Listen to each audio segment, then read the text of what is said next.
then you mentioned about your own stuff, because I noticed you had some singles that you put out on your page. But I just wondered then, because music has changed. You know, back in the days you needed a label. I mean, in some respect, you do need labels can be good, but the platforms right now. I mean, if you record a hit and put out on iTunes and Spotify or a title, you know, people in the streaming services. So you don't necessarily need a label unless you want them to start promoting and pushing it. How are you working on your own stuff and the direction you're going to try and take? You know what, man? That's a very good question, and I know how the music industry is today. It's so different right now. Artists aren't really making. I don't think like real artists is selling a lot of records, man. Like I heard Beyonce say it one time. People aren't making albums no more. Yeah. They're signaling people to death. They're giving people singles and stuff like that because people don't really appreciate the records unless you're a major artist, where like these major companies is buying these records and they're making it already platinum form. Like Drake is set for the rest of his life. Apple back him. Yeah. Back him. He's going platinum, triple platinum every time out the gate. He's got, because they got the deal worked out with him. But people aren't buying records no more, man. They are streaming, they are downloading music for free. People aren't buying it, man. Yeah. It's not happening. You know what I mean? So you have to really love the music.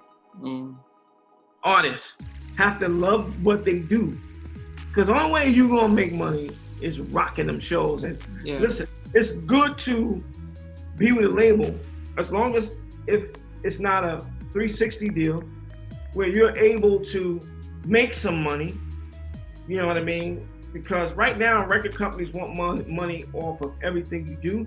But if you look up and link up with a distribution company, man, that understands what it is, and they ain't trying to get everything off you, you can, you know, it's good to have a machine. If you have a machine that can push your stuff where a lot of people can see it, can get it, you should do that. Yeah, stuff is direct. Like I can rock a song right now, put it up tomorrow. Yeah.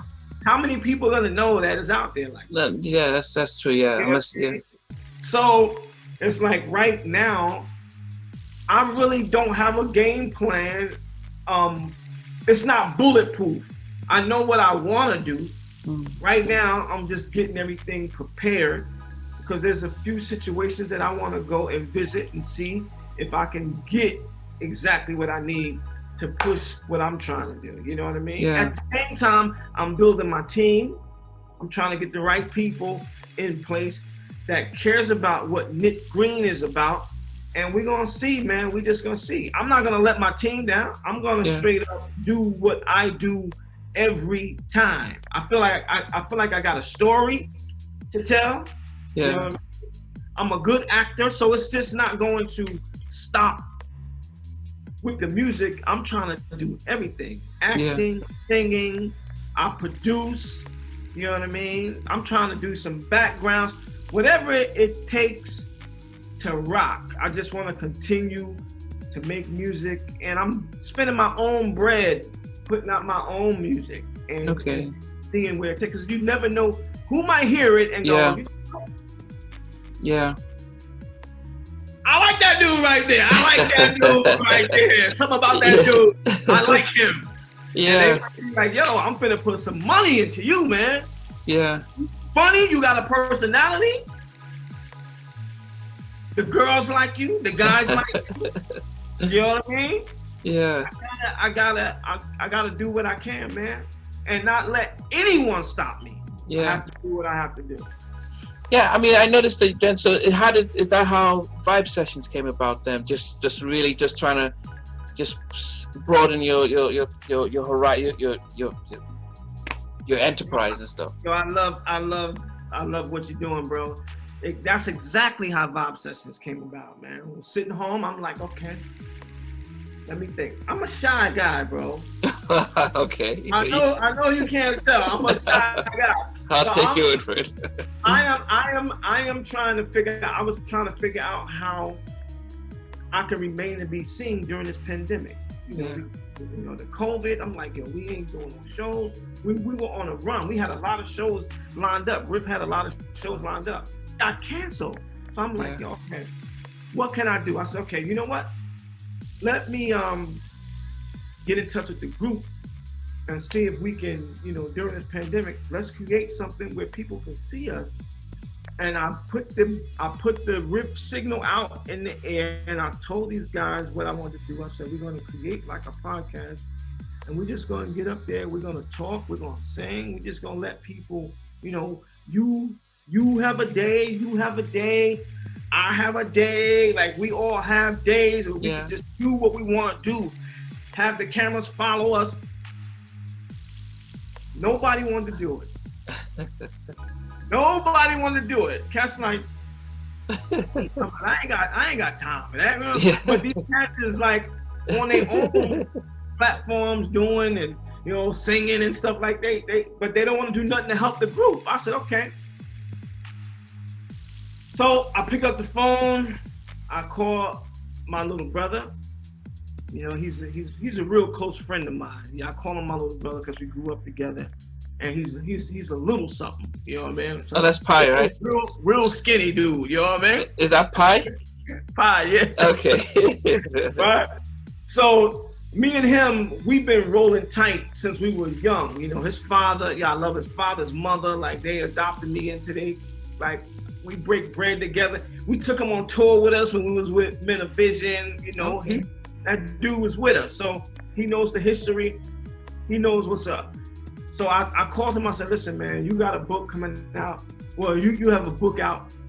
Let me interview you on this session thing. You know what I mean? Yeah. Something new. I'm trying it. I don't know. Yeah. So I end up talking to him. We created Vibe Sessions. I brought him in. We talked, and people responded to it. That first night, man, we had about more than we've ever had. Because everybody wanted to see what you were doing. You understand what I'm saying? Yeah.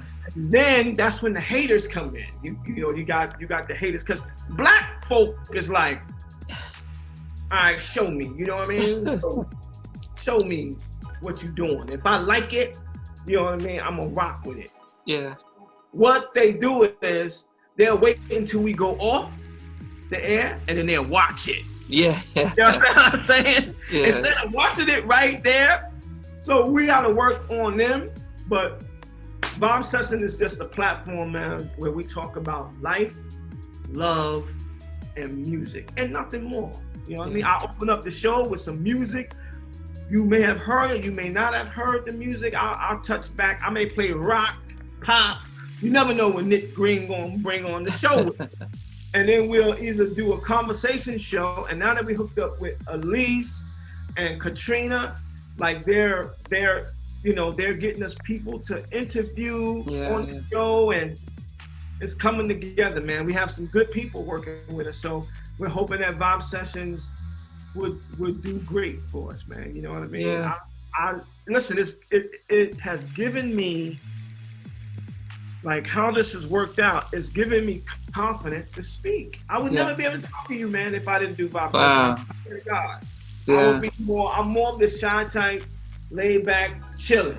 But when I hit the stage and sing, I'm a whole a different person. Yeah. I'm a wild, crazy guy, because I studied Bobby Brown, New Edition, and Prince, and Michael Jackson. That stuff comes out of you. Yeah. So that's all I know, So it's but as far as the speaking, because I was always shy, I would never do it. I would let somebody else do it. I'll sit back in the back chill. I saw the one you did with the law, and I guess you having the contacts is really helpful as well, because even the one you had with Tivy as well, because I've seen about 6 or 7 of his interviews, and they're all different, and he feeds off people differently. So so it's good that what you're doing, because what it does keep you in a public eye, and people start saying, oh yeah, okay, I remember that. Okay, it's because it's quite easy to forget. It's quite easy to forget, not just the group, but just think, after a while, easy to forget. If Damien and stuff hadn't been doing the guy tours, people could just easily forget. So you know, what you're doing is remarkable, and I guess it's you know, it's important that, you know, even if the guys aren't on board right now, I know this COVID hit a lot of people heavy. As I said, I'm a therapist, so this is busy season for me because we all responded differently. I started this as a way of escaping COVID because I was just like, this is getting too crazy. I need to do stuff, so I just did stuff. I'm interviewing you as I would a patient, asking questions and like stuff like that. But I love it. I love it. But I love my music. I love so it. Look, go ahead. I'm gonna tell you something, man. You're very detailed, and I noticed that because when you popped up here, I was like, oh, that's who's following me. I recognized your picture. I was like, this is who it is right here. So I'm very excited. I wanted to know who you were, man, and your spirit, the spirit that you have, that is so laid back, and you just, I could tell you're a doctor. Something going on. You're asking the right stuff, and I'm just being me. If I seem a little hype, it's because that's my way of expressing, like, getting over my shyness. You know what I mean? Yeah. There are times when I'm real laid back, like, and then cats want to know, well, what's wrong with Nitty today? You know what I'm saying? But like, it's I'm only being myself. I'm not a fake. You know what I mean? I'm just having this conversation with you, man, and this is the way I am when I'm not on camera. I wasn't able to do this before, bro. I'm telling you, I wasn't able to do this conversation. I'm just having a conversation, being who I am when I'm around people that I know, and we're having a conversation.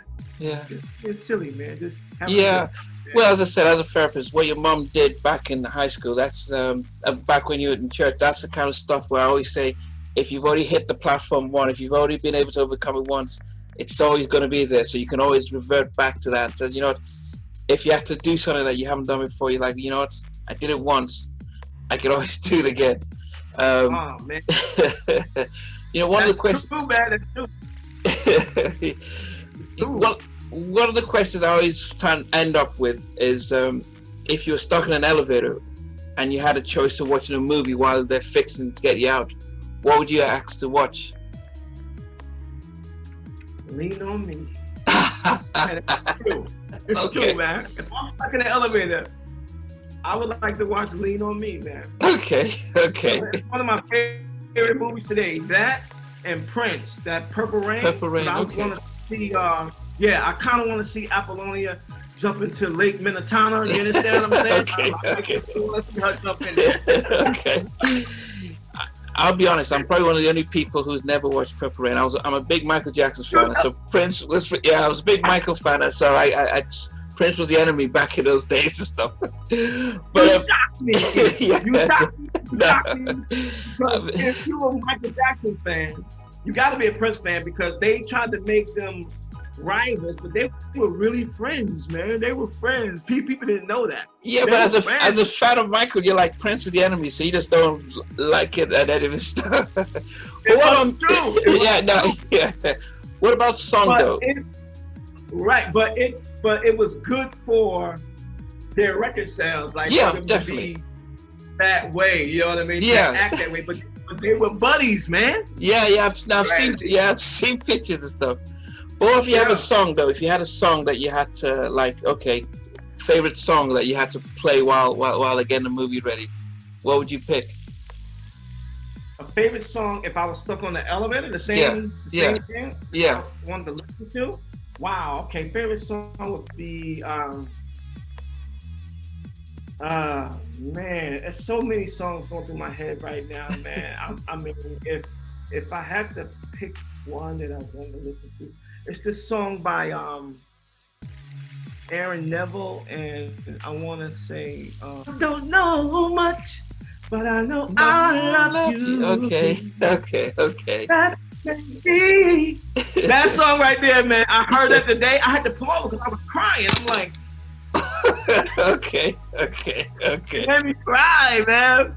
Okay. And I'm so tired. Like, when I'm tired, I get, like, emotional. That song, I had to pull over driving home today. Wow. So they played the song, and I was wiping my eyes, man, crying, man. Like, damn, that song is so beautiful, man. Yeah. So beautiful. So that would be the record. That would be the sure. record. Well, I know that I know that my stuff is giving me like probably counting down 30 seconds and 20 seconds and stuff. But I appreciate the time, appreciate the opportunity. It's been great listening to you. It's been great going through the stories and everything like that, and really hearing sort of backstories to the backstory and stuff. Right, I got you, man.